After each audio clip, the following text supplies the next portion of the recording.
April 13, 1943, 28,000 feet above the Belgian coastline. Oberleutnant Heinz Barr adjusted his oxygen mask and studied the unfamiliar silhouettes approaching through broken clouds. From the cockpit of his Focke-Wulf 190A5, he watched as massive American fighters lumbered toward his formation of Jagdgeschwader 1 interceptors. "Dick Autos," he transmitted to his wingman. "Fat cars." The dismissive nickname German pilots had already coined for the Republic P-47 Thunderbolt after seeing their first reconnaissance photographs. Barr had 53 confirmed victories painted on his fighter's tail. He knew what made an effective weapon in the sky. These American machines appeared to be anything but. The Thunderbolts flew in loose formation, their enormous radial engines pulling them forward with brute force rather than grace. Each aircraft weighed over 7 tons fully loaded, nearly twice the mass of Barr's Focke-Wulf. Their broad wings seemed disproportionate to their barrel-shaped fuselages. Their greenhouse canopies created drag that no self-respecting German aeronautical engineer would tolerate. Everything about them violated the principles that had made the Luftwaffe dominant over Poland, France, and the Eastern Front. Barr rolled his fighter into attack position. Below him, the 56th Fighter Group, making only their second operational mission since arriving in Europe, maintained their escort pattern.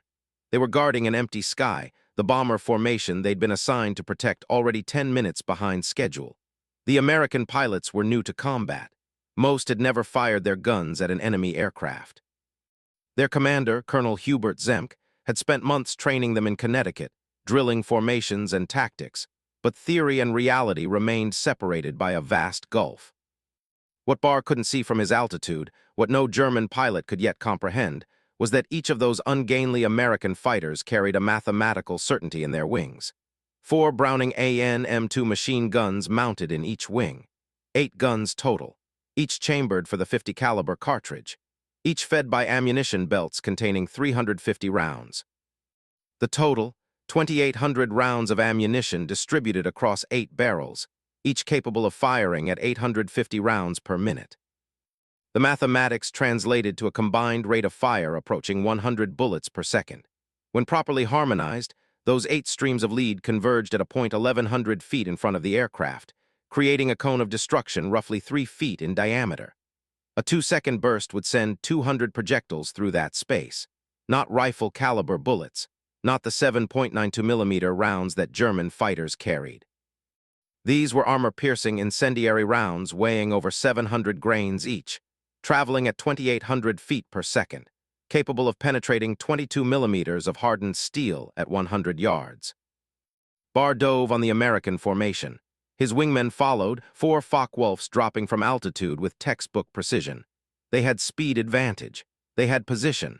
They had experience against British Spitfires and Russian Yaks. These American novices would learn the price of entering German-controlled airspace. The lead Thunderbolt, piloted by Lieutenant Robert Johnson of the 61st Fighter Squadron, spotted the diving Germans when they were still 4,000 feet above. Johnson had never been in combat. He'd been flying since July of 1942, accumulating hundreds of training hours in the massive Republic fighter, but training and survival were different disciplines. "Bandits high," Johnson's voice cracked across the radio frequency. The American formation broke, each element scattering according to the defensive tactics Zemke had drilled into them. The Germans followed, confident that superior maneuverability would allow them to stay with the heavy American machines through any evasive action. Barr closed on Johnson's Thunderbolt from 7 o'clock high, the classic killing position. He fired a burst from 400 yards, his 4 20mm cannon and 2 13mm machine guns sending shells toward the American fighter. Hits sparkled across the Thunderbolt's right wing and engine cowling. Barr expected the aircraft to trail smoke, perhaps catch fire, certainly to break away in a desperate attempt to escape. Instead, Johnson's P-47 rolled violently left, inverted and dove. The maneuver was crude, lacking the grace of a Spitfire or the snap of a Messerschmitt, but it worked through sheer power. The Pratt & Whitney R2800 engine, all 2,000 horsepower of it, pulled the heavy fighter through the defensive break faster than Barr anticipated. The German ace followed, but his Focke-Wulf, optimized for climb and turn performance, couldn't match the Thunderbolt's diving acceleration. Johnson leveled at 24,000 feet and turned to face his attacker. This was the moment that would be repeated thousands of times over the next 2 years, the instant when German pilots discovered what American industrial philosophy had created. Barr pulled his fighter's nose toward the American, lining up for a head-on pass. The range closed. 800 yards, 600, 400. At 350 yards, Johnson pressed the gun button on his control stick. All 8 Browning machine guns fired simultaneously. The recoil was substantial enough that pilots felt it through the entire airframe, a hammering shudder that announced the release of devastating force. Tracers marked every 5th round, creating visible streams that converged on Barr's Focke-Wulf. But tracers were only indicators. Between each visible round traveled 4 invisible armor-piercing incendiary bullets. Barr's aircraft shuddered as rounds struck home. Not the scattered hits of long-range firing, but concentrated impacts across his engine cowling and wing root. The 50-caliber projectiles, each carrying kinetic energy equivalent to a sledgehammer blow, punched through aluminum skin and structural members with ease. One round penetrated his windscreen, passing inches from his head. Another severed his aileron control cable. A third struck his BMW 801 engine, destroying a cylinder. The German ace broke off immediately, rolling away and diving. His fighter trailed white smoke from the damaged engine. He'd scored hits on the American, perhaps a dozen, but his own aircraft was crippled from a burst that had lasted less than 3 seconds. This was the pattern that would repeat itself across European skies. German pilots, accustomed to fighting aircraft that required sustained fire to destroy, encountered an American fighter whose guns could inflict catastrophic damage in a single pass. The Focke-Wulf and Messerschmitt carried impressive armament: 20mm cannon with explosive shells, 13mm heavy machine guns. But their total throw weight and sustained fire capability couldn't match 8 synchronized 50-caliber machine guns with over 2,800 rounds of ammunition. Psychological impact began immediately. Barr returned to base with his damaged Focke-Wulf, landing with one aileron partially severed and his engine running rough. His ground crew counted 17 hits from 50-caliber fire. 17 hits from what the German pilot estimated was a 3-second burst. The mathematics were troubling. If the American could put 17 rounds on target in 3 seconds, a sustained burst would create destruction beyond anything the Luftwaffe had encountered. In the officers' mess that evening, Barr and his wingmen discussed the engagement. They'd been fighting Allied aircraft for 3 years. They understood Spitfire tactics, knew how to exploit hurricane weaknesses, had developed countermeasures for the American P-38 Lightning. But this new fighter presented different challenges.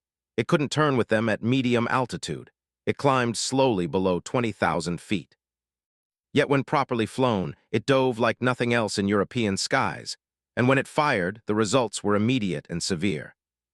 "The guns," Barr told his squadron commander, "the concentration of fire is extraordinary. I've never experienced anything comparable." What Barr didn't know, what no Luftwaffe pilot could know from a single encounter, was that the P-47's armament represented a deliberate design philosophy that prioritized overwhelming firepower over fighter agility. The aircraft's designer, Alexander Kartveli, had chosen 8 50-caliber machine guns when most American fighters carried 4 or 6. He designed the wings to accommodate sufficient ammunition for over 30 seconds of sustained fire, when most fighters exhausted their guns in 15. He'd created convergence patterns that concentrated all 8 guns' fire into a killing zone that made deflection shooting unnecessary at close range. The Republic aviation engineers understood ballistics. Each 50-caliber armor-piercing incendiary round contained a hardened steel core surrounded by incendiary composition. Upon impact, the round would penetrate armor or structural members, then the incendiary compound would ignite at temperatures exceeding 3,000 degrees Fahrenheit. Against aluminum airframes filled with high-octane aviation fuel, the effect was catastrophic. Standard ammunition loading mixed ball, armor-piercing incendiary, and tracer rounds in specific ratios. The armor-piercing rounds defeated hardened steel up to 22 millimeters thick at 100 yards. The incendiary rounds set fire to fuel tanks, hydraulic lines, and electrical systems. The ball rounds provided general destructive capability. The tracer rounds allowed pilots to observe their fire and adjust aim. But the key was volume. 8 guns firing simultaneously created not just destructive power, but psychological impact that undermined German pilot confidence. The doctrine of American fighter design had evolved differently than European philosophy.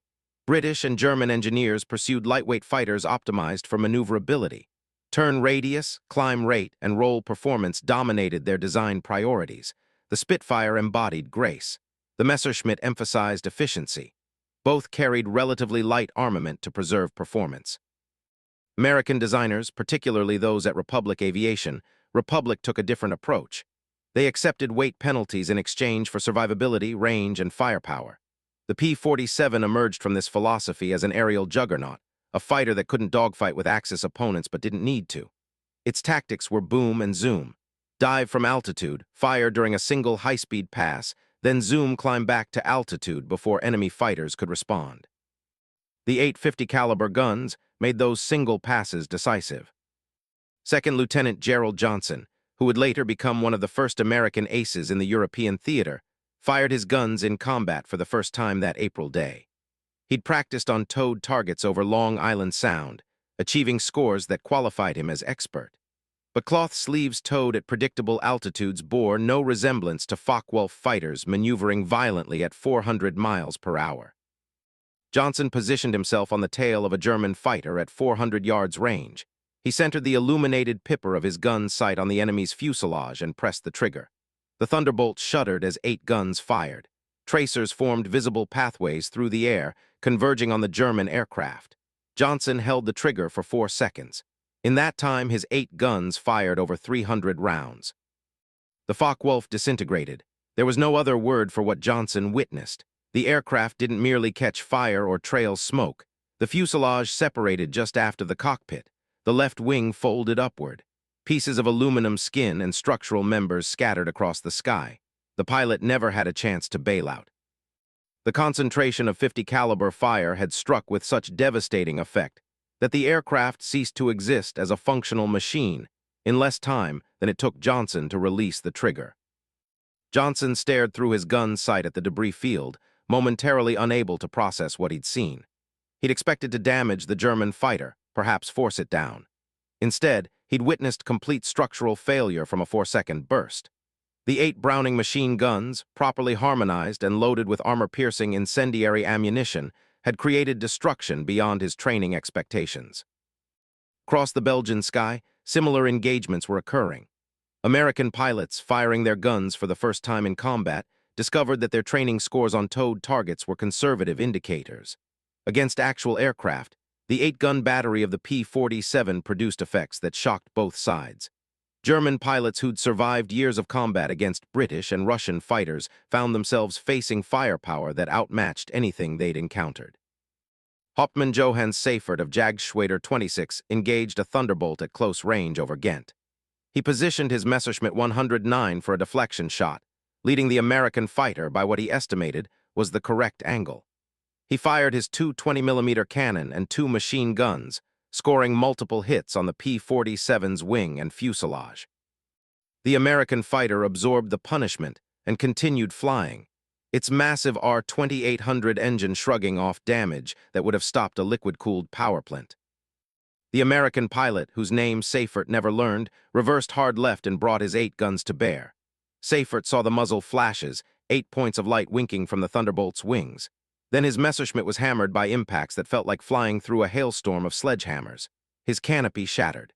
His instrument panel exploded. His engine began trailing white coolant vapor, the death signature of a Daimler-Benz with a punctured cooling system.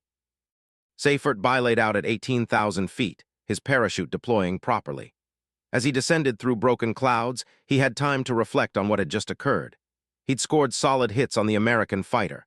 Under normal circumstances, those hits should have inflicted critical damage.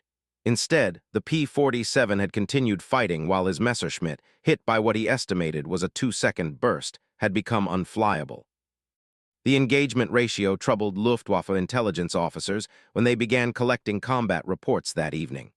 Multiple experienced pilots reported similar experiences. They would damage American fighters with cannon fire, sometimes scoring what should have been fatal hits, only to be driven off or shot down by return fire that seemed disproportionately effective. The reports described a concentration of fire unlike anything British or Russian fighters produced. Generalleutnant Adolf Galland, commander of Luftwaffe fighter forces, received the initial assessments with concern. The Americans had brought heavy bombers that could absorb tremendous punishment. Now they'd introduced a heavy fighter whose guns could deliver punishment that exceeded German defensive capabilities. The tactical implications were significant. The 8-gun armament wasn't merely about quantity.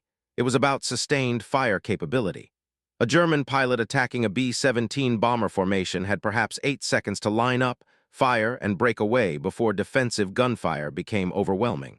In those 8 seconds, he needed to inflict enough damage to destroy or cripple his target. The P-47 pilot faced different mathematics. With 2,800 rounds distributed across 8 guns, he could fire sustained bursts without concern for ammunition conservation. He could make multiple attacks on the same target. He could engage German formations and maintain fire discipline that intimidated opponents. Francis Gabreski, who would become one of the top American aces in Europe with 28 victories, described his first impression of the P-47's firepower. "When you saw what those 8 guns could do to a target, you understood why we flew this airplane. It wasn't the fastest.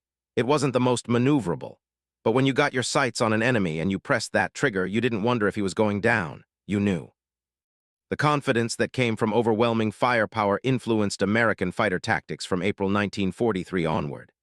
Zemk developed the Zemkfan formation that exploited the P-47's strengths while minimizing its weaknesses.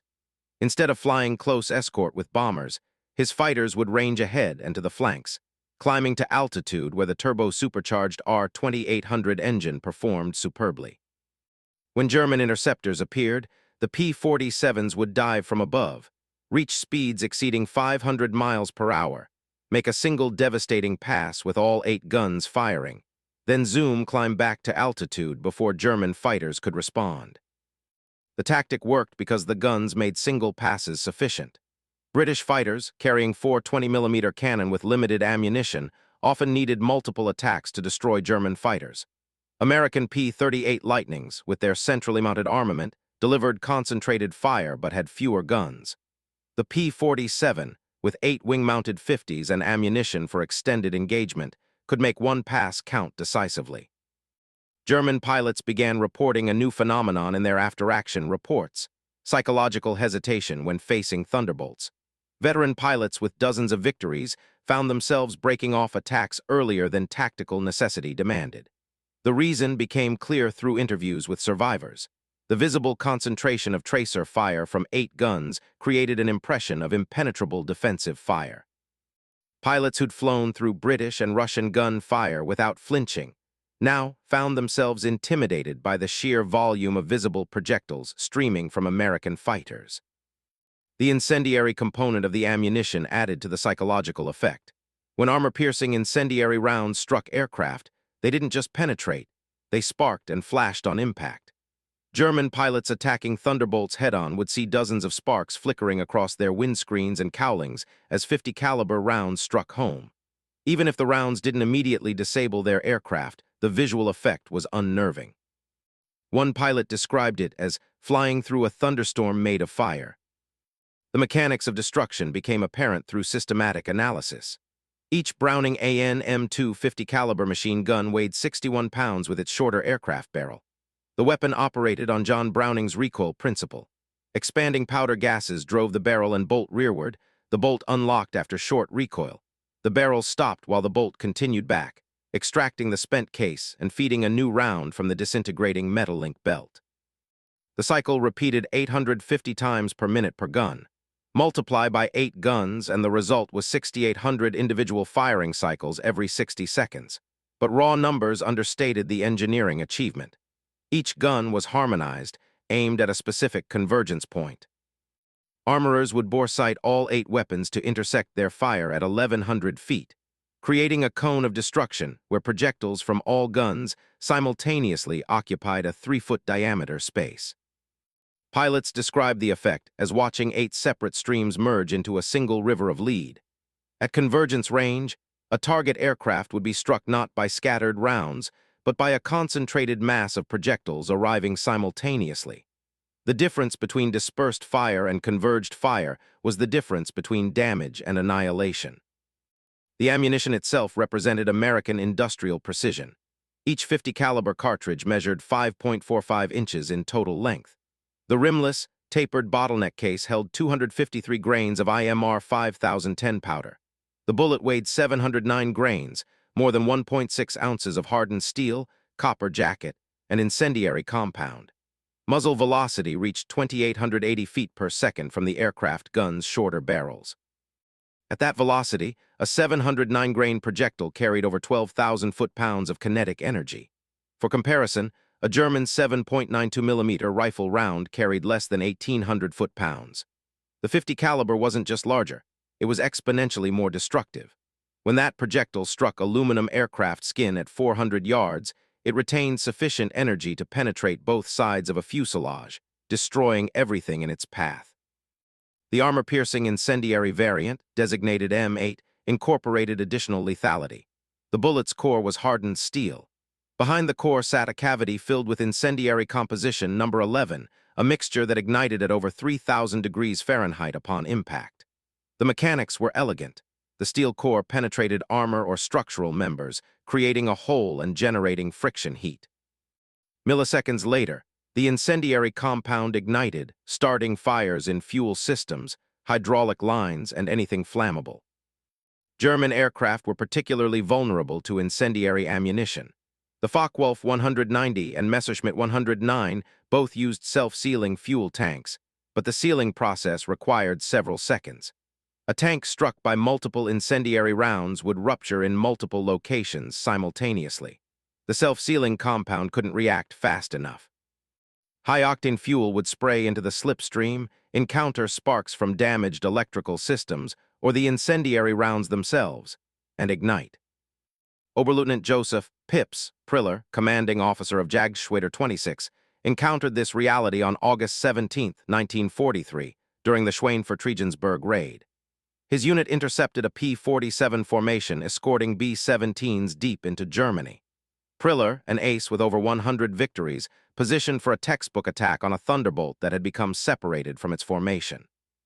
He closed to 200 yards and fired a concentrated burst from all weapons. His 20mm cannon shells struck the P-47's engine cowling. White smoke trailed from the American fighter, a good sign indicating damage. But before Priller could press the attack, the Thunderbolt reversed into him, turning hard despite battle damage that should have prevented aggressive maneuvering. The American pilot, Lieutenant Walker Bud Mahurin of the 56th Fighter Group, had felt the cannon strikes but knew his R-2800 engine could sustain damage. He'd lost 2 cylinders, confirmed by rough running and decreased power, but 14 cylinders continued firing. He turned into Priller's attack, denying the German a second firing pass and triggered his own guns. Priller's Focke-Wulf was struck by what he later estimated was 60 to 70 rounds in less than 2 seconds. The concentration of fire exceeded anything he'd experienced in 3 years of combat. His right-wing fuel tank exploded, not ruptured but detonated, the incendiary rounds igniting fuel vapor inside the tank's structure.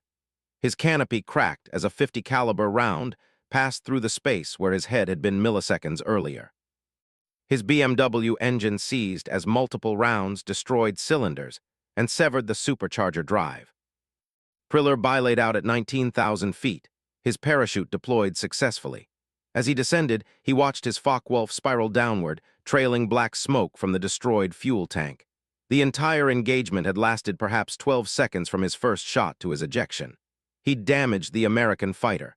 The American fighter had destroyed his aircraft so completely that continued flight was impossible. The psychological shift began with pilots like Priller. These were not novices intimidated by their first combat. These were veterans with dozens or hundreds of victories who suddenly found themselves outmatched not by enemy skill, but by enemy firepower. The realization spread through Luftwaffe fighter units like a contagion. Engaging Thunderbolts required overwhelming tactical advantage or accepting potentially fatal consequences. German pilot training manuals, updated in late 1943, specifically addressed P-47 engagements. The guidance was explicit. Avoid head-on attacks where the Americans' 8 guns could bear. Attack from below where the P-47's heavy weight hindered vertical maneuvering. Break off immediately after firing. Do not attempt sustained combat. The manual acknowledged what field experience had proven. The Thunderbolt's firepower made prolonged engagement suicidal for German fighters. The ammunition capacity allowed American pilots to engage in ways German pilots couldn't. Hauptmann Hans, a C. Hahn, an Eastern Front veteran with over 100 victories, transferred to France in late 1943. His first encounter with P-47's demonstrated the disparity. He attacked a formation of 4 Thunderbolts, scoring hits on one aircraft before the other 3 converged on his position. The Americans fired continuously for over 15 seconds, not brief bursts conserving ammunition, but sustained streams of 50 caliber fire that forced Hahn into purely defensive maneuvering. He estimated they fired over 400 rounds collectively in that engagement. His own ammunition, 60 rounds per 20mm cannon, was exhausted after 3 brief bursts. The Americans continued firing, continued pressing their attack, continued dominating the engagement through sheer volume of fire. Hahn survived by diving away and using his Focke-Wulf's superior low-altitude handling to escape. But the encounter reinforced what other German pilots were reporting.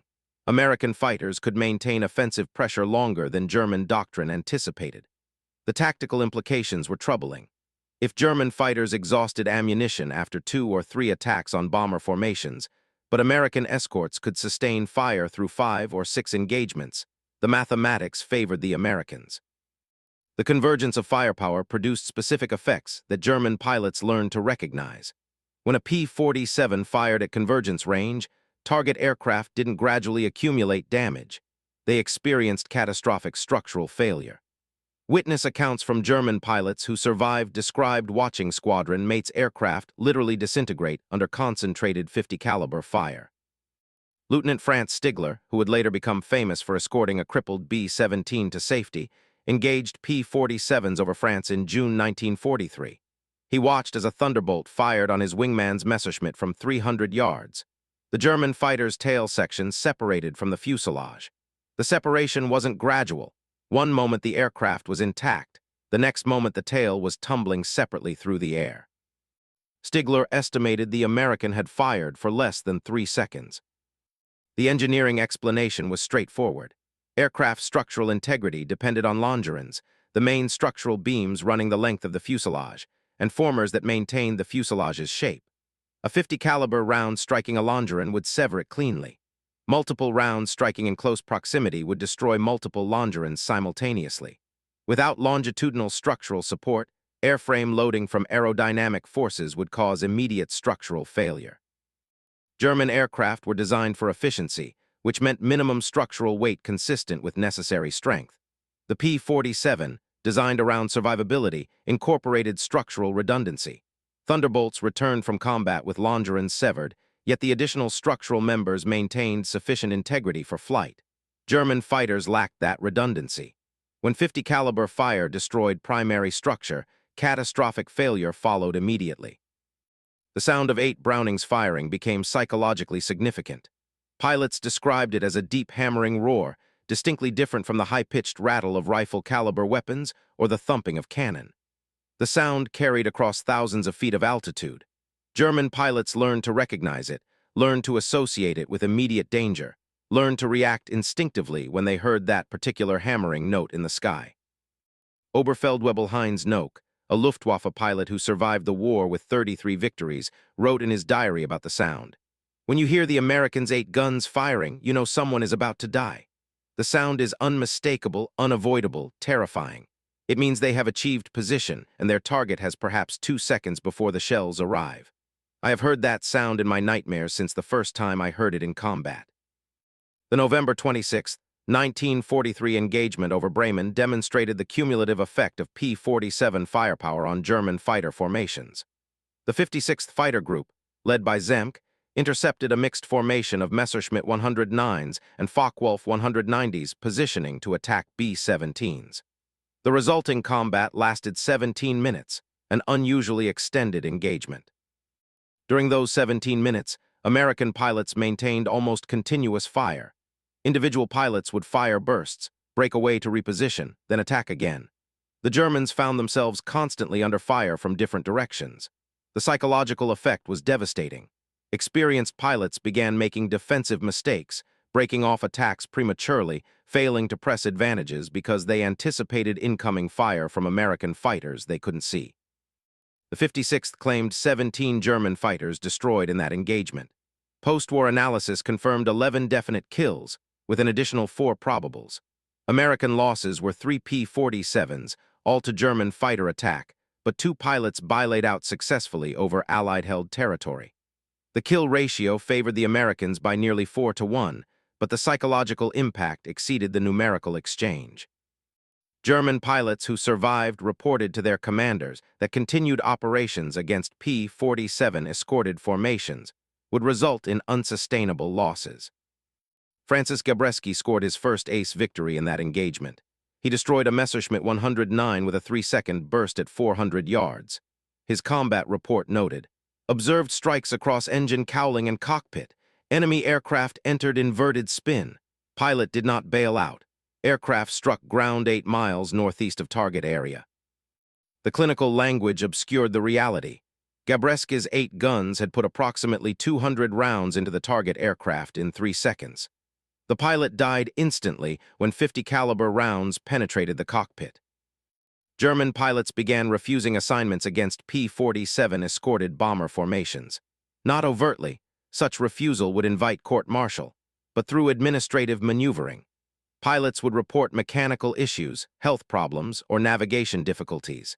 Squadron commanders recognized what was occurring, but couldn't address it without acknowledging that their pilots feared American fighters. The Luftwaffe, built on a foundation of aggressive offensive spirit, found itself confronting pilots who'd lost confidence in their ability to survive encounters with Thunderbolts. The material reality supported that fear. By December 1943, the 56th Fighter Group alone had destroyed over 150 German aircraft. The second highest scoring group, the 4th Fighter Group, had destroyed 93. Both units flew P-47's. Both exploited the 8-gun battery's devastating firepower. German losses were becoming unsustainable not because American pilots were better trained. Many German pilots had vastly more experience, but because American fighters could inflict catastrophic damage in single firing passes. Adolf Galland, assessing the situation in late 1943, recognized the strategic implications. His report to Hermann Göring stated explicitly, "The American fighters' firepower exceeds anything we have encountered. Our pilots report that single bursts from P-47's are destroying our aircraft. We must either develop countermeasures or accept that continued operations against American formations will destroy our fighter force through attrition."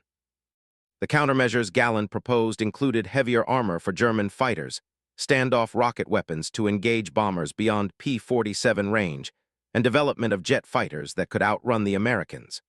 But implementation required time and resources Germany didn't possess.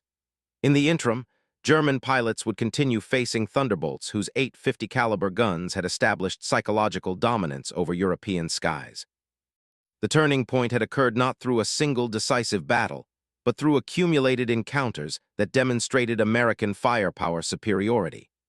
German pilots who'd entered combat confident in their aircraft and training now approached American formations with caution bordering on fear. The transformation was complete. The fat cars, the flying milk bottles, the ungainly Thunderbolts had become the most feared sound in German skies. 8 Browning machine guns firing in unison, a hammering roar that preceded destruction. The spring of 1944 brought complete transformation.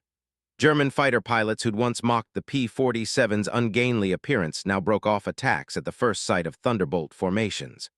The 8-gun armament had established dominance not through a single decisive engagement, but through relentless psychological attrition that eroded German fighter effectiveness across all operations.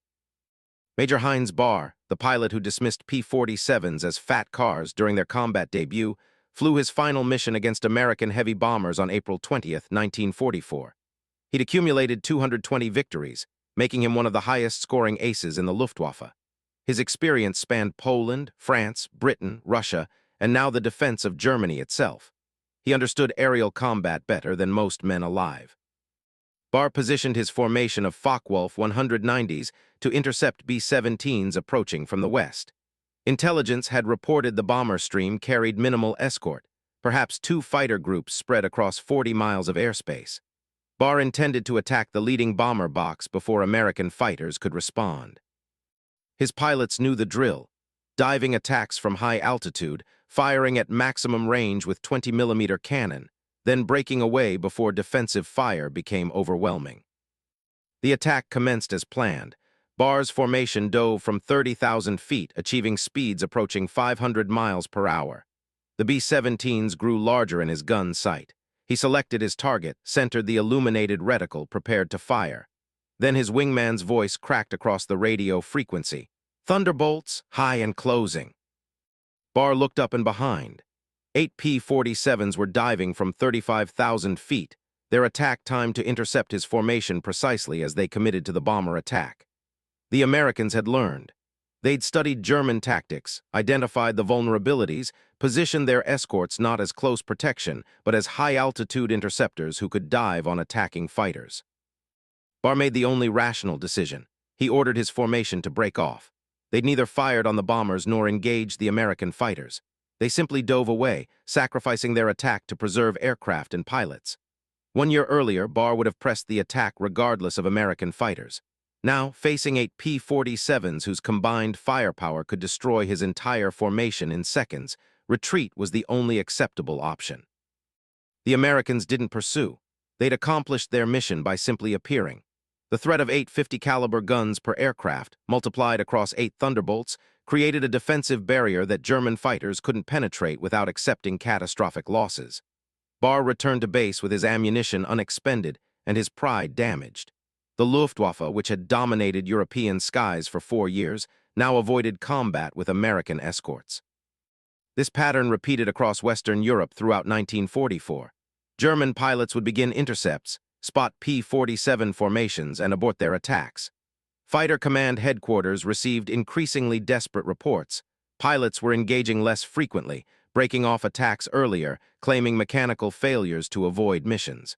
The rot was psychological, not mechanical. German pilots had lost confidence not in their aircraft, but in their ability to survive encounters with Thunderbolt firepower. The statistical evidence supported their fear. Between April 1943 and May 1945, P-47 units in the European theater destroyed 3,752 German aircraft in aerial combat. An additional 3,207 were destroyed on the ground during strafing attacks. The kill-to-loss ratio reached 4.6 to 1. For every Thunderbolt lost in air combat, German forces lost more than 4 fighters. Numbers understated the psychological impact. Hauptmann Heinz Nock, commanding Roman 3/Jagdschwader 11, wrote in his diary on March 8, 1944, "Our pilots no longer press home attacks when American fighters appear. They fire from maximum range and break away immediately. I cannot blame them. I have seen what the Americans' 8 guns do to aircraft caught in their fire. Better to return with ammunition unexpended than to die pressing an attack that may not succeed." The transformation of German fighter tactics became evident in bomber loss rates.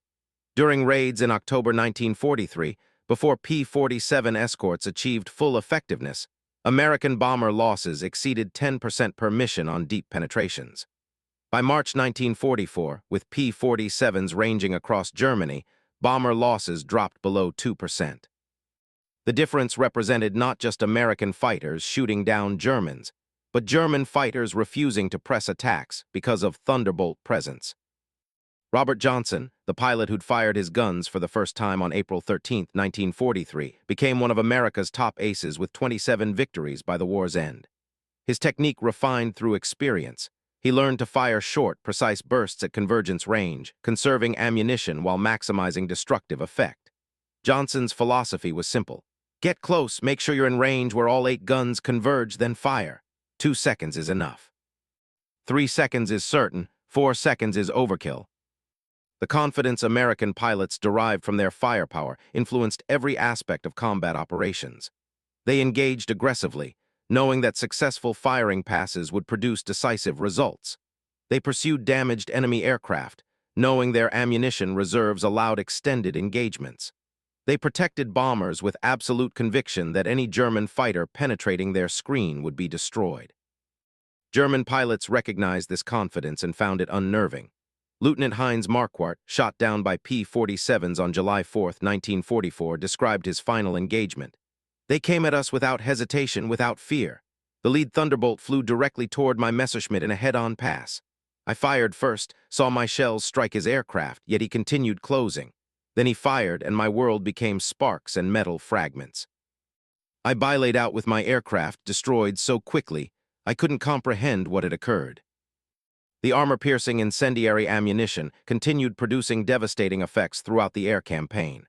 German fighters, constructed with minimum weight for maximum performance, lacked sufficient armor to resist 50 caliber penetration.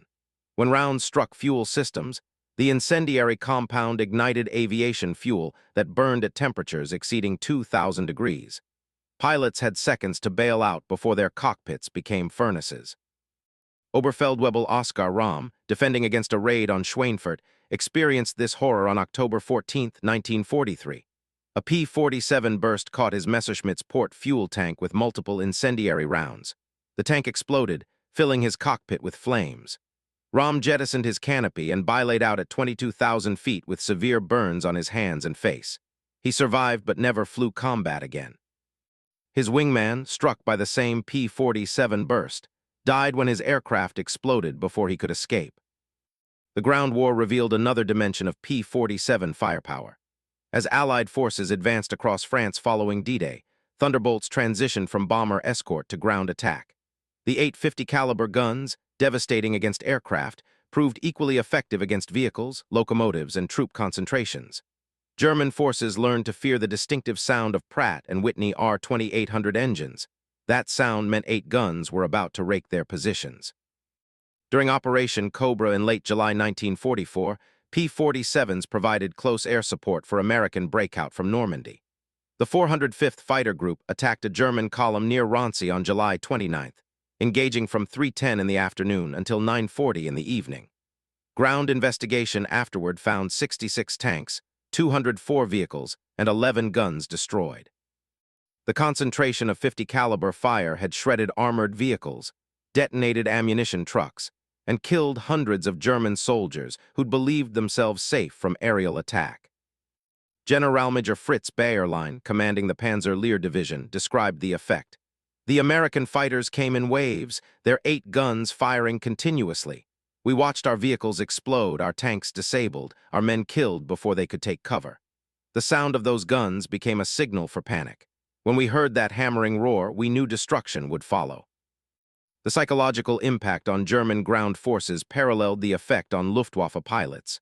Both learned to fear a sound, 850 caliber Brownings firing in unison. That sound meant incoming fire that couldn't be evaded, that would penetrate armor insufficient to resist it, that would kill without mercy or hesitation.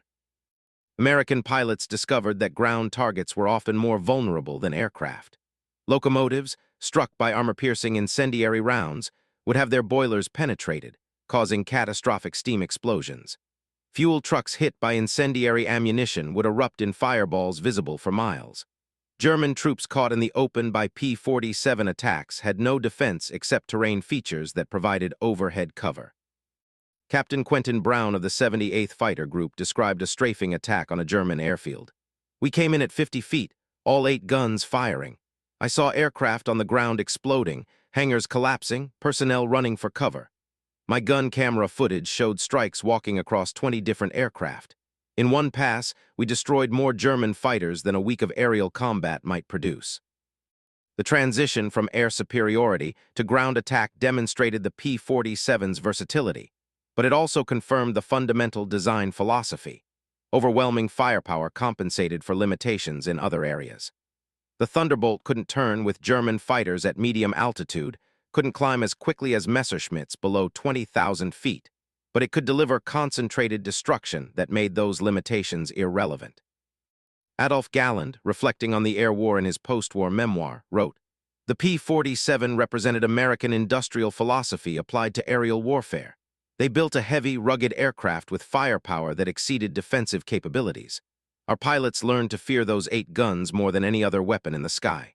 When a Thunderbolt fired, you had seconds to react or you died." That psychological pressure destroyed our fighter effectiveness more certainly than bullets destroyed our aircraft. The final German offensive, the Battle of the Bulge in December 1944, provided one last demonstration of P-47 firepower superiority. Whether initially grounded Allied air forces, allowing German armor to advance. But when weather cleared on December 23rd, Thunderbolts appeared over the Ardennes in strength. The 9th Air Force, equipped entirely with P-47's, flew close support missions in conditions that grounded most aircraft. Visibility was less than 1 mile. Cloud Base sat at 400 feet. P-47's attacked German columns at minimum altitude, accepting intense anti-aircraft fire because their rugged construction allowed them to sustain damage and continue fighting. Major George Brooking of the 386th Fighter Squadron led his flight through the overcast near the front lines. They emerged from clouds 50 feet above a valley road jammed with German armor. Brooking's wingman dropped 500-pound bombs into the column, destroying 2 tanks. Then all 4 P-47's made strafing passes, their 8 guns raking the trapped vehicles. The armor-piercing rounds penetrated tank engine compartments, starting fires. Incendiary rounds ignited fuel trucks. Ball ammunition killed German soldiers attempting to man anti-aircraft weapons. In 3 minutes of sustained attack, the flight destroyed or damaged over 40 vehicles. German survivors reported to headquarters that American air attacks were making movement during daylight suicidal. Throughout late December and early January, P-47's maintained pressure on German forces. The 8-gun battery proved ideal for ground attack. Sufficient ammunition for multiple passes, armor-piercing capability to defeat light armor, incendiary effects to start fires, and sustained fire that kept German forces pinned while American ground units maneuvered. German forces in the Bulge suffered over 1,200 tanks and assault guns destroyed or damaged, many from P-47 attacks. The psychological effect matched the material damage. German commanders couldn't move reinforcements during daylight. Supply columns had to wait for darkness. Communication became difficult because radio transmissions attracted American fighters. The Luftwaffe, which had achieved brief superiority during the initial attack, was driven from the skies by the end of December. The war's final months saw P-47 production reach its peak. Republic Aviation's factories produced over 15,000 Thunderbolts between 1941 and 1945, more than any other American fighter type. The industrial mathematics overwhelmed German defensive capabilities. For every P-47 destroyed, 10 more entered service. Pilot training programs produced qualified aviators faster than combat eliminated them. German industry couldn't match this production. The Messerschmitt 109 and Focke-Wulf 190, excellent fighters by any technical measure, couldn't be produced in sufficient numbers to replace losses. More critically, experienced pilots couldn't be replaced. The Luftwaffe lost thousands of skilled aviators who'd survived years of combat on multiple fronts, killed by American fighters whose firepower made experience insufficient for survival. Francis Gabreski, the leading American ace in Europe, flew his last mission on July 20, 1944. He'd scored 28 aerial victories, all in P-47's. During a ground attack mission, his Thunderbolt struck the ground during a low-level pass, damaging the aircraft sufficiently to force a crash landing in German-held territory. Gabreski spent the remaining war months as a prisoner. Before his capture, Gabreski summarized his experience. The P-47 wasn't the perfect fighter. It had weaknesses every German pilot knew how to exploit. But it had one perfect quality. When you fired those 8 guns at an enemy, you knew with absolute certainty what would happen. That certainty gave us confidence that won the air war. The 8th Air Force ended the war in Europe with P-47 groups accounting for the second highest number of aerial victories among all fighter units.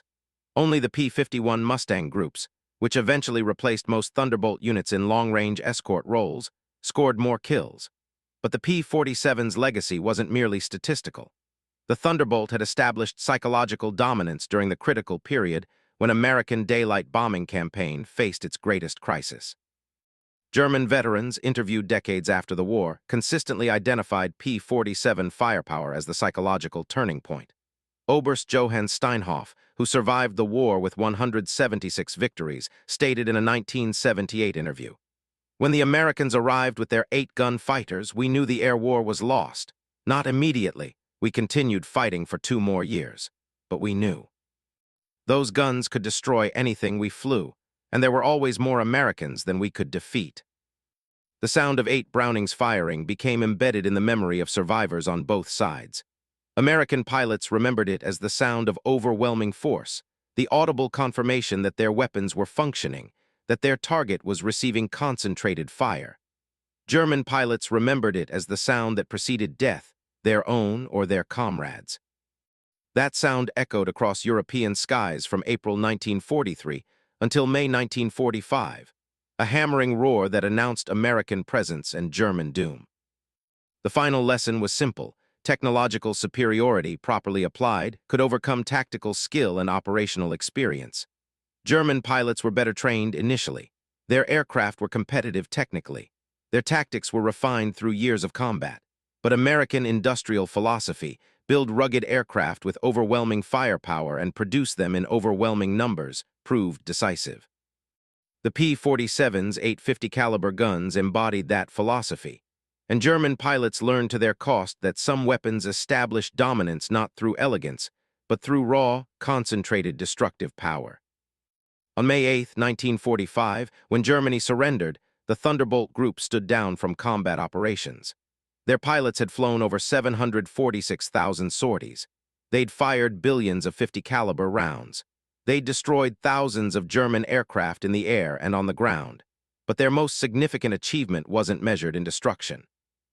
It was measured in the fear they'd created, the psychological dominance they'd established, the confidence they'd destroyed in an enemy who'd once believed himself invincible. Heinz Bahr, the pilot who'd mocked the P-47 on its combat debut, survived the war with 220 confirmed victories. In his post-war memoirs, he reflected on that April 1943 encounter. "I saw the ungainly American fighters and thought them no threat. Then I heard those 8 guns fire, felt those massive bullets strike my aircraft, watched my wingman explode under concentrated fire. In that moment, I understood we were facing something new, not a better fighter, but a weapon system designed to kill through overwhelming force. We never adapted. We simply learned to fear that sound, those 8 guns, and the Americans who flew them with such confidence." The mathematics of destruction had proven decisive. 8 guns, 2,800 rounds, 100 bullets per second at convergence range. Against that firepower, skill and experience provided insufficient defense. German pilots had looked at the P-47's 8 guns during that first encounter and dismissed them as excessive, inefficient, crude. They never stayed for a second look. The first glimpse of what those guns could do was enough to establish fear that never diminished until the war's end.